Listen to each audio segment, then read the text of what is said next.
সবকিছু শেষ হওয়ার পরে তখন দেখবেন যে আর কেউ নাই, সবাই মারামারি করে ভোটের কেন্দ্র দখল করে বাক্স দখল করে বাড়ি চলে গেছে, আর আপনি গিয়ে হাজির হলেন। দেখুন, একটা আমরা নতুন বাংলাদেশের স্বপ্ন দেখছি।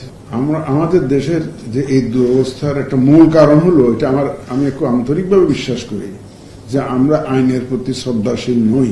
যে জাতি আইনের প্রতি যতটা শ্রদ্ধাশীল, যত বেশি, সেই জাতি তত সভ্য বলে আমরা মনে করি।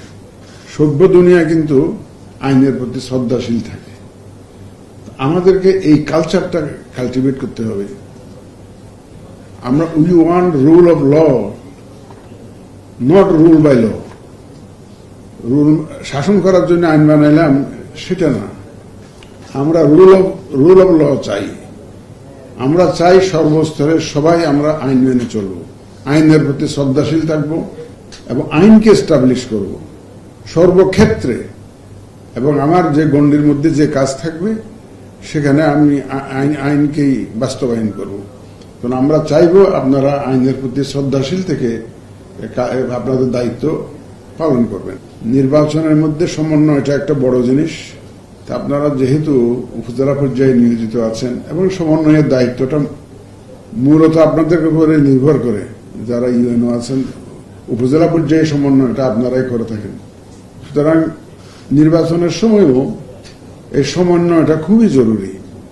আইন শৃঙ্খলা বাহিনীর সাথে সমন্বয়, আমাদের প্রিসাইডিং অফিসারের সাথে সমন্বয়, পুলিং অফিসারের সাথে সমন্বয়, আমাদের কেন্দ্রীয় মনিটরিং সেলের সাথে সমন্বয়, জেলার যে মনিটরিং সেল থাকবে, ইলেকশন মনিটরিং সেল থাকবে, ওর সাথে সমন্বয়। এই সার্বিক সমন্বয়টা আপনাদেরকে খুব সিরিয়াসলি পার্সু করতে হবে। যে কোনো ক্রাইসিস হলে please try to address the crisis and nip it in the burn. একদম শুরুতেই যাতে এটা ট্যাকল করা যায় সেই চেষ্টা আপনারা নেবেন। এবং আমাদের ব্রিগেডিয়ার সাহেব বলেছেন যে ওই মোবাইল ম্যাজিস্ট্রেসি অনেক সময় ঘটনা তারা যায় হয়তো when everything is over, সবকিছু শেষ হওয়ার পরে তখন দেখবেন যে আর কেউ নাই, সবাই মারামারি করে ভোটের কেন্দ্র দখল করে বাক্স দখল করে বাড়ি চলে গেছে, আর আপনি গিয়ে হাজির হলেন। সেটা যাতে না হয় এটা আপনাদেরকে এনশিওর করতে হবে। আমাদের ব্রিগেডিয়ার সাহেব একটা কথা বলেছেন যে we will not bend to any pressure.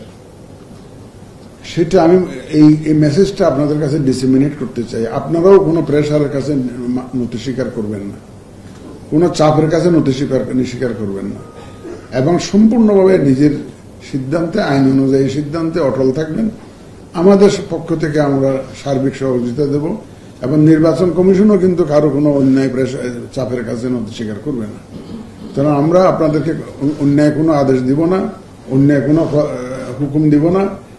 এইটা আপনারা ধরে রাখতে পারেন যে আইন প্রচলিত আছে রিলেভেন্ট টু দ্য ইলেকশন, সেই আইন অনুযায়ী আমাদের নির্দেশনা যাবে এবং আপনারা সেটা সেইভাবে পালন করবেন।